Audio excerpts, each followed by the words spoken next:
perder os filhos porque o filho está indo embora, talvez não seja bem assim. Você fala, tem mais alguma coisa aí. E aí eu fiz uma pergunta para ela. Como é que foi a gestação dos dois? Ah, eu tive problema para engravidar. Ah, você teve? É, eu fiz tratamento. Entendi. Antes dele, você teve alguma perda? Aí ela estava na cadeira, ela esbugalhou o olho assim, ó. E aí fez, como assim? Falei, uma perda, um aborto. Aí ela falou, tive. E aí começamos a falar sobre isso. Como é que foi o momento quando você recebeu a notícia? Onde é que você estava? E é tudo muito lúcido quando a gente tem trauma. Não é? Quem gostava do Ayrton Senna? Você lembra quando você recebeu a notícia? Quem gostava dos Mamonas? Você lembra onde você estava quando recebeu a notícia? E as Torres Gêmeas? São acontecimentos comuns do dia a dia. Mas você lembra? Puta, eu estava em casa. Eu estava esperando para começar a corrida. Tá, isso aí você lembra por quê? Porque deixa marcas. E aí eu comecei a trabalhar isso com ela. Onde é que você estava? Para trazer à tona mesmo aquela memória. E aí ela falou que naquele momento ela se sentiu muito sozinha. O marido não deu apoio para ela, porque o marido nem queria ser pai.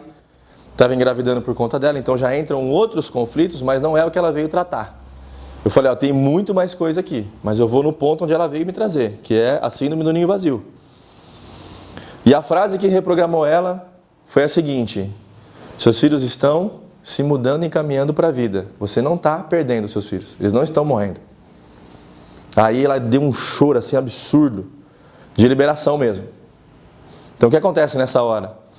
A simples informação que seus filhos não estão morrendo. Eles só se mudaram. E mudaram para perto, não mudaram lá para outro país, aquele lá que chama Roraima. Não foi para lá que foi. Por que ela sente isso também? Porque o momento traumático foi a perda. E depois que os filhos nasceram, a frase que ela fala é: eu vivi só para os meus filhos. Eu vivi só para os meus filhos. Só para os meus filhos. E a gente que tem filho sabe que a gente faz o que tiver que fazer pelos filhos. Mas você não teria o filho se não tivesse o seu parceiro, sua companheira, o homem ou a mulher que te ajudou a gerar esse filho. Por uma questão de ordem, a pessoa mais importante da sua vida é quem te deu o filho. É muito desafiador isso.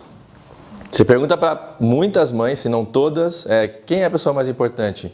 Seu marido ou ex-marido ou a sua filha? Minha filha, é óbvio. Isso, de certa forma, é uma exclusão. Então é uma quebra de ordem. Pode acontecer várias desordens que a gente vai aprender por conta de uma situação como essa. Quando a gente trata adulto, é muito comum a pessoa ainda esperar que os pais façam aquilo por eles, aquilo que eles desejavam. Eu quero que meu pai me dê carinho, eu quero que minha mãe fale que me ama. Quando você cresce, você já não é mais filhote, você precisa ir buscar. Quem recebe coisa na boca é a criança.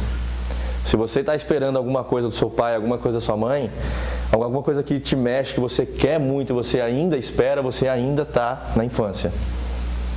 Esse movimento de ir buscar é um movimento de adulto, você cresce na hora.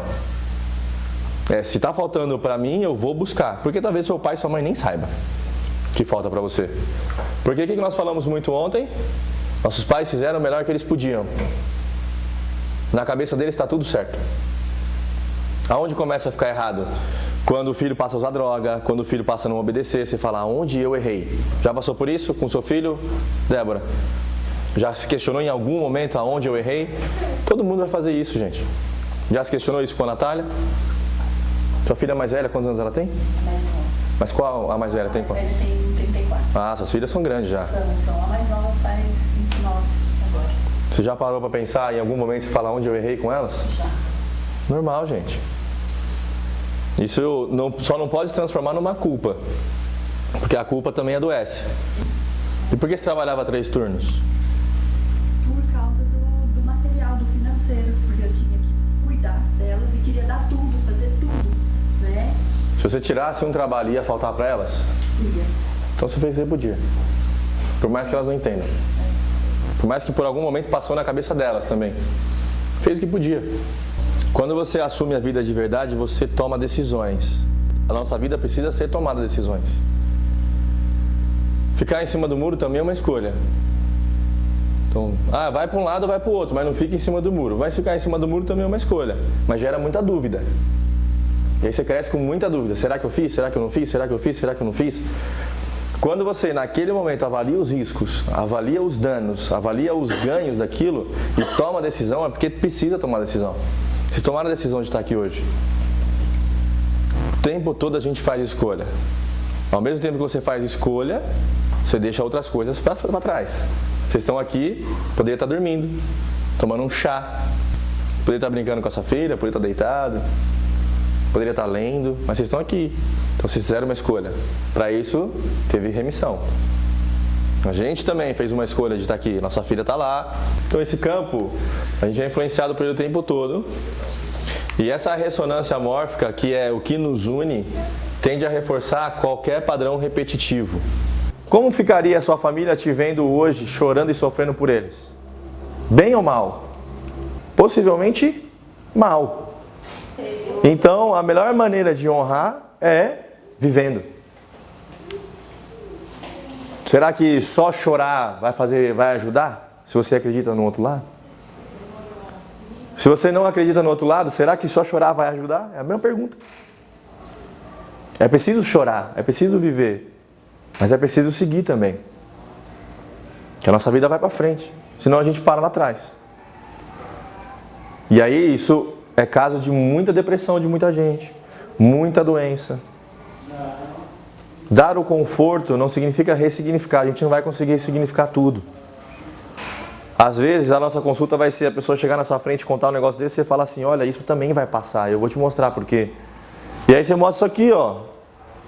Tá vendo? Você passou por um trauma inesperado, aí teve a cura, aí você vai ter momentos de vendaval de novo. Porque o que é isso, pessoal? Estamos falando de morte, vamos seguir com morte.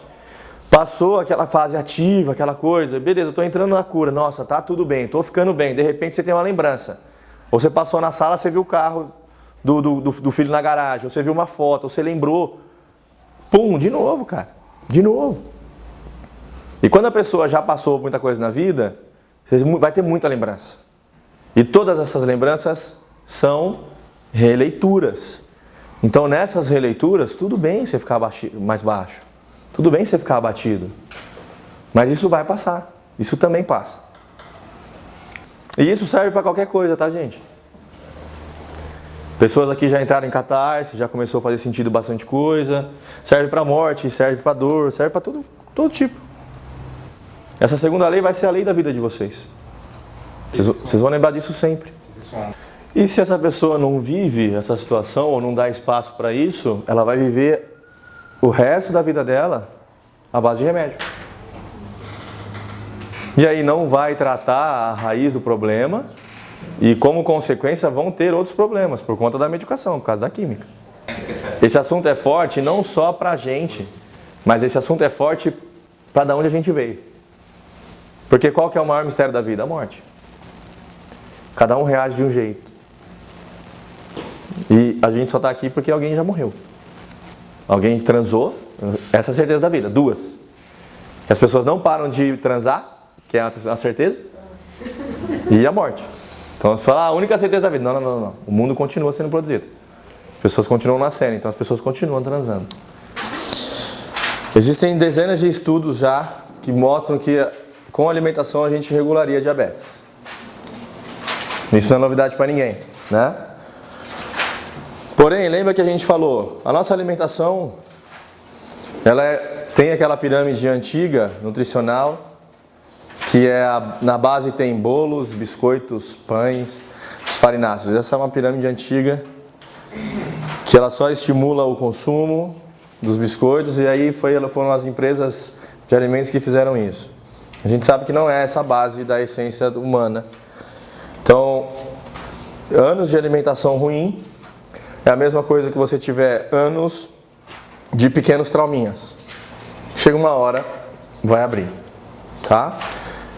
Pode ser por causa da nutrição, que a medicina germânica não fala? Pode. A medicina germânica não trata de alimentação, lembra disso? Disfunções nutricionais, envenenamentos e acidentes. Mas a gente sabe que por detrás de toda manifestação, você acha nem que for um pequeno conflito. Você acha nem que for uma situação que pode ter desencadeado ou deixar o seu corpo predisposto a ter aquela lesão ou ter aquela doença, tá bom? Antes de falar da diabetes em si, primeira coisa, o conflito da diabetes, ele é um conflito específico, assim como também é específico o conflito da hipoglicemia. Quem tem hipoglicemia? Alguém já teve? Tá. E tudo isso se gera no pâncreas. Hoje tá, né? Eu sempre tenho esse problema de Pâncreas. Qual era o conflito do pâncreas? Vocês lembram dele, pessoal? Raivona. Muita raiva. Muita raiva. Isso pode ou não estar ligado ao conflito da diabetes. Isso pode ou não estar ligado ao conflito da hipoglicemia. Aqui, pessoal, não tem muita relação. Diabetes tipo 1, tipo 2, tipo 9, tipo retorno. Diabetes é diabetes, tá? A diferença das diabetes é que às vezes você precisa de insulina, que não é o caso do Wagner. Então ele não é um insulinodependente. O Wagner deu uma baita pista sobre a diabetes. Diabetes envolve doçura, né, pessoal? Pode ser a falta do doce. energia. Falta da energia, mas em termos sistêmicos, a falta do doce, a doçura vem da mãe. Pode ser que em algum momento houve falta da doçura da mãe.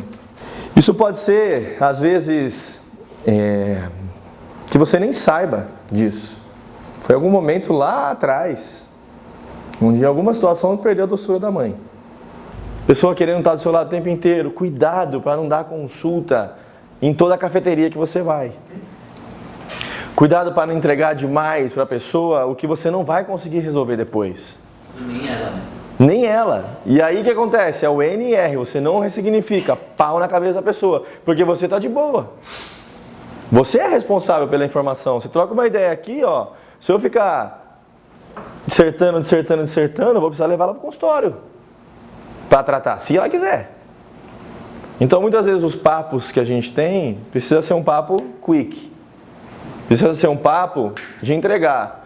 Puta, é mesmo? Mas e isso? Puta, depois a gente conversa. Às vezes na aula de Pilates, por exemplo, não dá para conversar muito, mas dá para plantar uma ideia. Dá para a pessoa te conhecer. Ela observar o seu comportamento com aquilo que você fala. Ser coerente. A reprogramação, esse período que a gente passa aqui, nós somos convidados o tempo inteiro a ser mais coerentes. E todo mundo sabe disso. Ser mais coerente que se eu quero levar isso para a minha vida, ou para a vida de alguém, eu preciso olhar para a minha primeiro. Se eu quero fazer um projeto de mães, eu preciso olhar para a minha maternidade. E você é convidado a isso. Olha o desafio, eu quero começar um novo projeto, mas assim, eu preciso olhar para a minha sombra. E cara, todo mundo vai ter que olhar para a própria sombra. O primeiro passo é falar, eu tenho uma sombra. Eu tenho o meu dark side, eu tenho o meu lado dark. Todo mundo tem. Não tenho medo de mostrar isso, gente. Isso faz a gente seres humanos. A gente tem visto pessoas endeusadas que, quanto mais endeusam as pessoas, maior é o tombo. Eu já visto um homem lá de Abadiânia que está sendo julgado por uma caralhada de coisa. O médico não sei da onde que é o cara foda. A mulher do bumbum lá que fazia os procedimentos não sei do que, lá no Rio. Nós somos convidados o tempo inteiro a ser mais coerentes com aquilo que a gente prega. Com a maneira que a gente quer viver. E por que eu estou falando isso? Porque nenhuma conversa que a gente tem é em vão. Esse assunto começou porque a gente começou a falar de emaranhamentos. Né? Por que ele fala isso? Porque ele está na fase onde as pessoas têm procurado ele para se consultar em qualquer lugar na vida, na rua, e porque quero e suga, e qual que é a moeda de troca? Isso não significa beijar na boca, ter relação, não, cara. Qual que é a moeda de troca em estar do seu lado? É agradável?